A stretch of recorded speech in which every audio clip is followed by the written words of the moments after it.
alongside my good friend Pierre Newsham, recently engaged like 3 weeks ago. So the wedding should be planned by now, Pierre. Yeah, you got everything locked and loaded?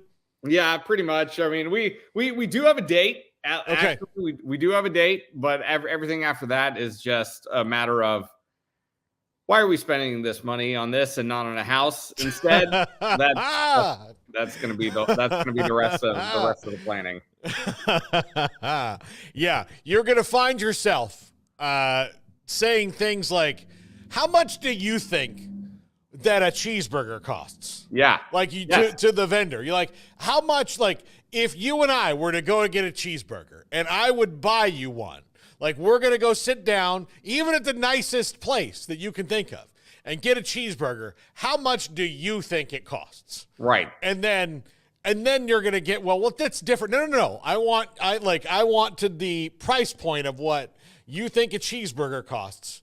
And at most, it's like $12. And that's if you get like a really fancy cheeseburger. I was going to go up to 16, tops. Yeah, 16 tops. And you're not serving Wagyu beef cheeseburgers at your wedding. You probably aren't serving cheeseburgers, but I had this debate about sliders. Oh, yeah. Yeah, about sliders. I was like, a slider is not a whole sandwich. You know that, right? Like, right. It's a roll and part of the meat. For the other rest of the sandwich, you eat like 2 to 4 of them, and it's like eating a whole sandwich.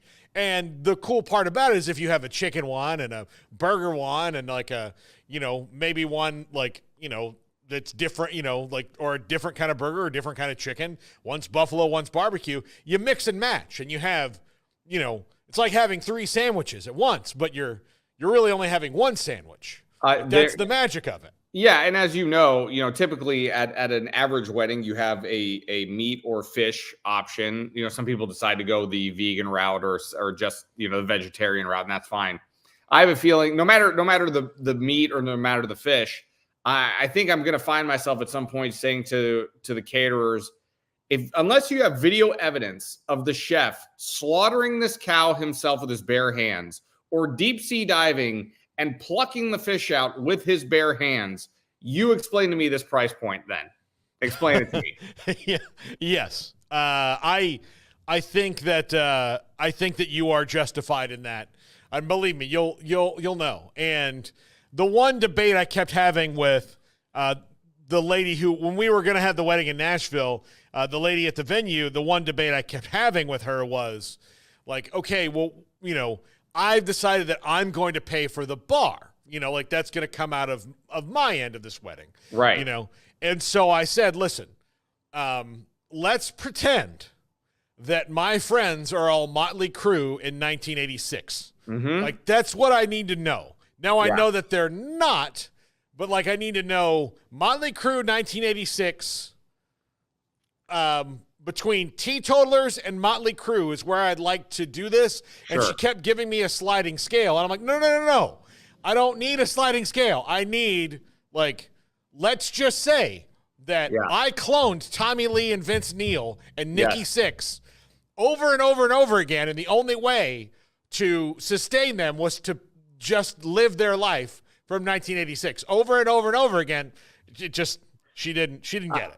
That was actually my first question to our wedding coordinator. I said, just especially when it came to the bar, because I know both sides of the party here. I said, this is a runaway train and there is no stopping it. Just give me the end result. Because I just want to know now because I guarantee you, even if you set a cap of where we would expect to be or where they think it should be, we're going to plow right through that. I promise you, with the people that are coming to this wedding.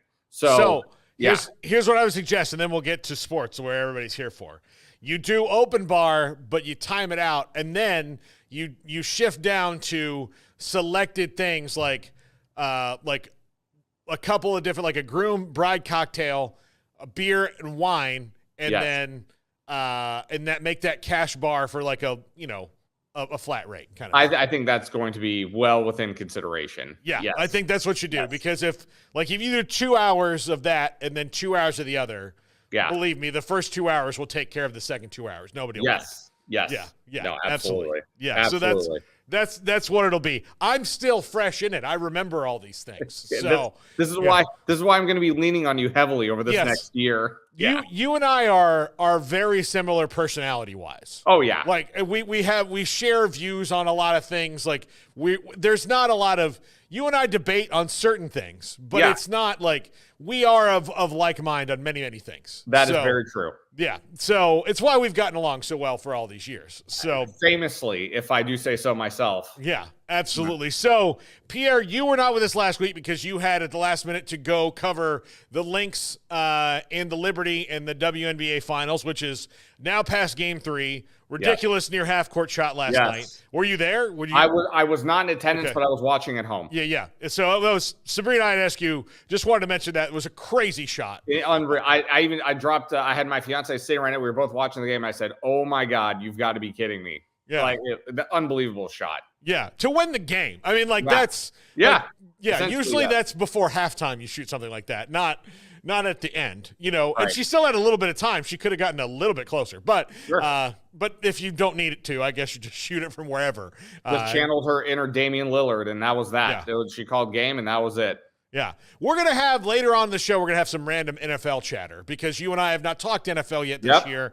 And, we like to change it up from time to time. But we got to rewind 2 weeks because I was very much looking forward to having you on last week before you had to go cover the Lynx.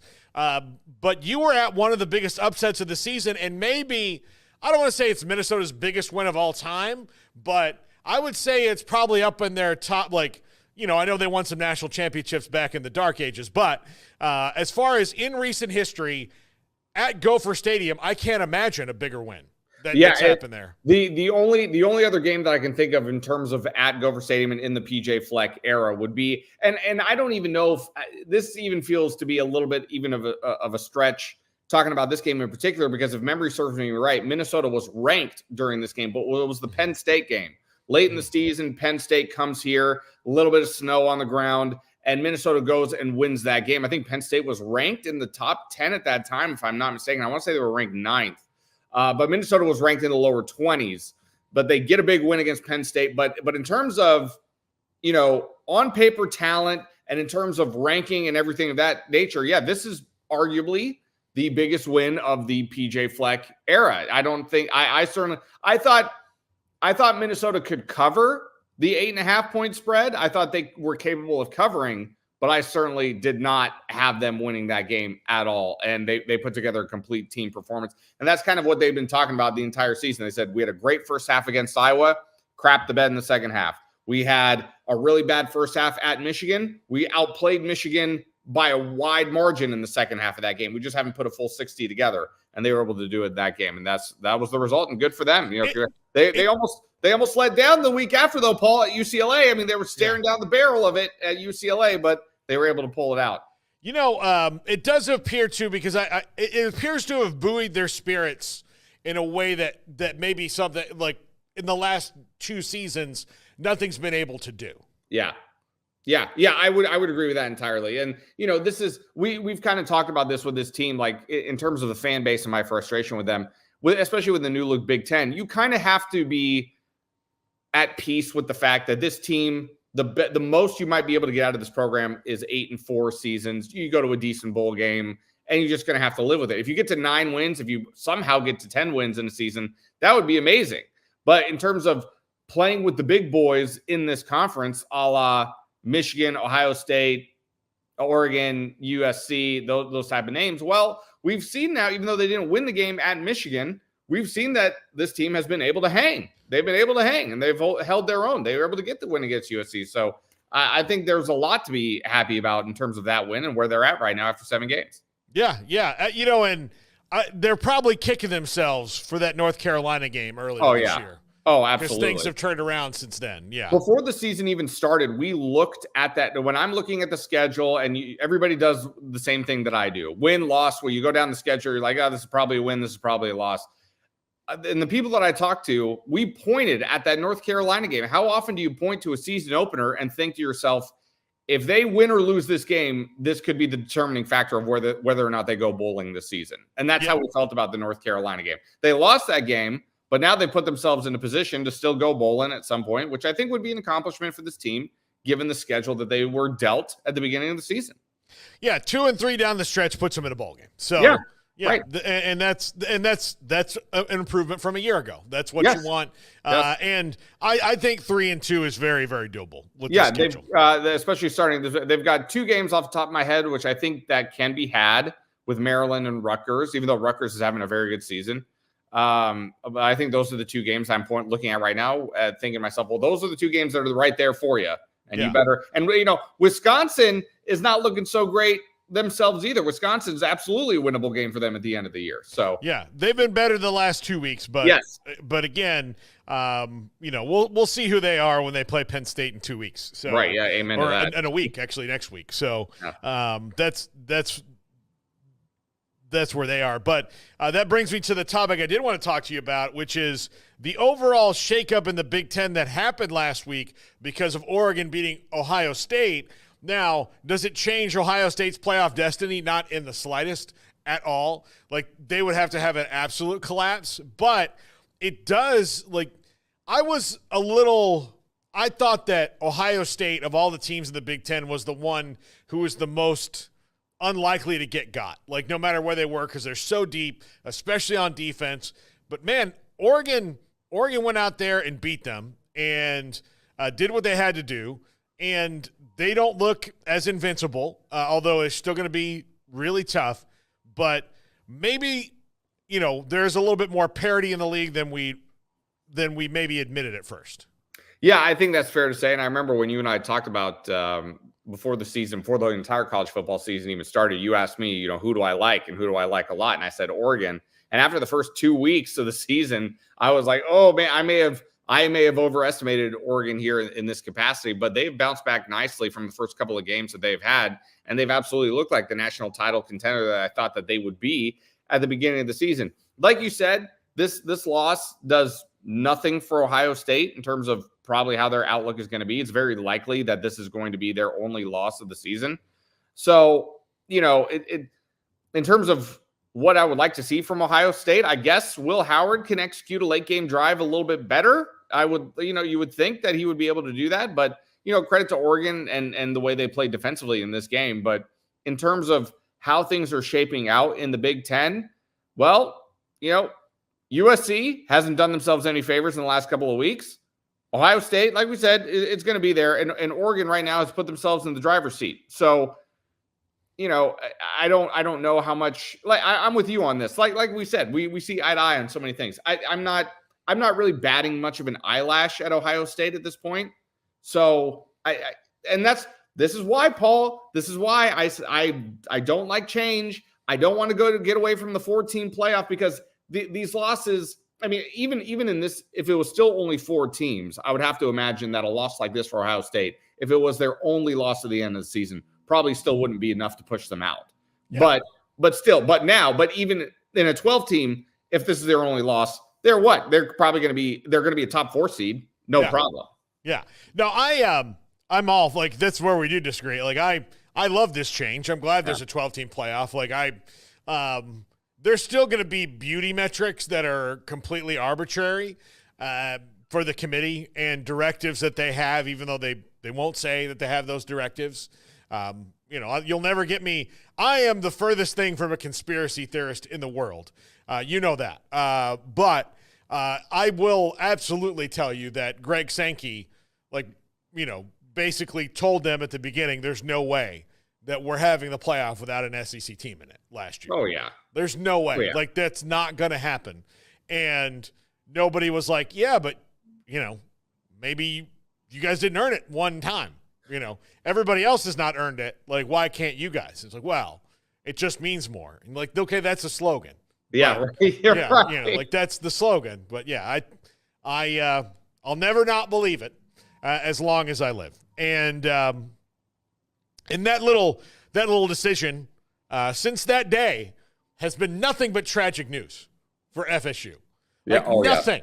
Yes. Nothing. It's been such bad news. The way that the administration reacted to it, I don't know. I don't want to go down my rabbit hole. I don't. Because then, like, I'm going to sound like a flat Earth truther. I'm just not. By the way, you're going to love this, Pierre. I think it was last Thursday when you weren't on that this happened, where we were talking about conspiracy theories. And I said the problem, like, with the, like the moon landing, it's something like over 15,000 people would have to keep the same secret. And one of the people in the chat room goes, well, that's terrible logic. Like, there's absolutely 15,000 people could keep a secret. I'm like, no.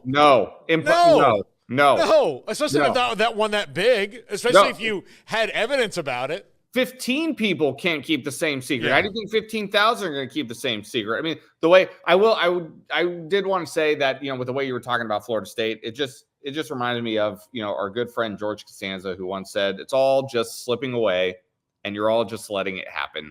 That's how I feel about your state of being with Florida State at this current point in time. Yeah. With Greg, I can tell you, I'm very Costanza in many, many things in my life.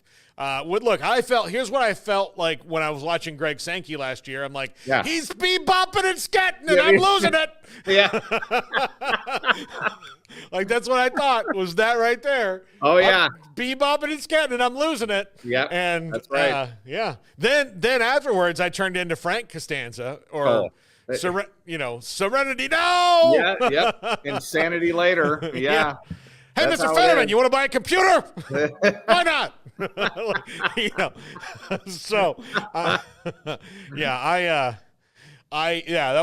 was how it was. But look, now I've made peace with it. Yeah. I actually have channeled, and it's made me feel better in a weird way, that there are people who have it worse. And last week I saw a video that you posted a couple weeks ago. You posted that Larry Beal did. And I know that Larry from the Bay Area, and he was there. Bay Area broadcasting legend, Larry Beal. Yeah, he was at SportsCenter for a while, and now he's been in the Bay Area for a long time. Correct. And he just eviscerated John Fisher. Yes. Eviscerated him. Yes. And I said, well, you know what?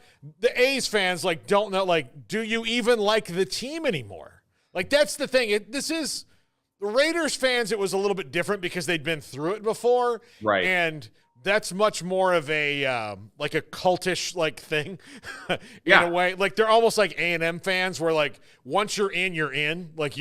You dive all the way in. Yeah. But with the A's, it's just the fans were just caught so flat-footed by everything, I think, about how it worked, that I think there's a lot of them that are like, well, this is my favorite baseball team now. Yeah. Oh, that's absolutely how I feel. I mean, I am now, and here's insult to injury of where I'm at too, because as of right now, I still don't even know if it's fully going to happen, but it looks like it's on pace for it to happen. As of right now, the Oakland A's are going to be playing in Sacramento for the next 3 years, which is my hometown. Mm-hmm. Some people on the outside might be thinking, oh, you're an A's fan, they're going to be playing in Sacramento. That's great. No, this is not how this works. And again, as you pointed out, I'm disgusted that my hometown would serve as a pawn in this whole thing to facilitate a move to Las Vegas. I'm disgusted, considering the fact that they almost lost the Sacramento Kings to Seattle. So they know all about this. So, but in terms of the fans, I think I probably even told you, I don't think the fans are completely blameless in this whole situation either. However, it is well out of their control when it's all said and done.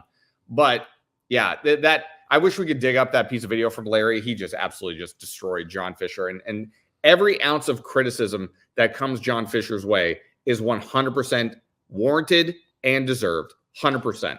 I often battle with who are the worst owner, who are really the worst owners in sports, right? Who are they? And it's to the people would tell me Jerry Jones is one of the worst. No, he's great at owning. He's terrible at general managing. Correct. Owning, great. Correct. General managing, bad. There's a difference. John Fisher is bad at all of it. I mean, he's the owner. He's bad at owning, marketing, everything an owner's supposed to do.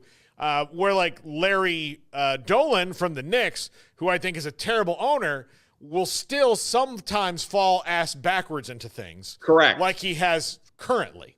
Yes. It's not because of his acumen. that Jalen Brunson is there and now people want to be there. Like that's has nothing to do with him. No, it just has everything to do with like, you know, and I kind of feel like that's maybe how he got rich, was he just kind of fell ass backwards into money, you know. and that'll happen. I mean, that happens. And look, I'm not knocking it. No. I would love to fall ass backwards into money. Oh, I think all of us would love to fall ass backwards into money. You just tell me when. It's like a trust fall. You just tell me when to fall back, and I'll do it. No, I would love it. I mean, I'm not knocking hard work and all of that, but I'm just saying that if you've somehow found a way to, don't knock it. Yeah. Oh, amen to that. No, absolutely. In terms of, look, hawk to a girl right there, ass backwards into money. Live it up, girl. Live it up. That's the beauty of this country, Paul. At any point, anytime, anywhere, you could be a self-made millionaire at any point, and you wouldn't have to do much of anything other than just be yourself. How about that? What a country. Yeah. Little Yakov Smirnoff there, huh? Is that where you went back? All the way back to the 80s? All the way. I think he plays Branson on a regular basis still. Underrated decade, by the way. It takes a lot of heat for the fashion, but the 80s brought us a lot. Oh, I take the 80s in a heartbeat over the 2020s. Oh, absolutely. Oh, hey, amen to that. I'd give up my iPhone in a heartbeat. Yes. In a heartbeat for that. Did we have another window incident? Oh, no. Oh, a wreck outside. We have a wreck. Okay. Oh, no. T-bone action. Here's the You deal. know what's funny? I saw it in your glasses, Paul. I saw the reflection of what was going on outside, and I saw it like come across in your glasses. Yeah. Okay. We're going to take a break because I'm going to go out there and take a look. Garrett, play a couple of spots here if you can, just so we have a minute to figure out in case we need to go help somebody. Pierre will be. This is the triple option.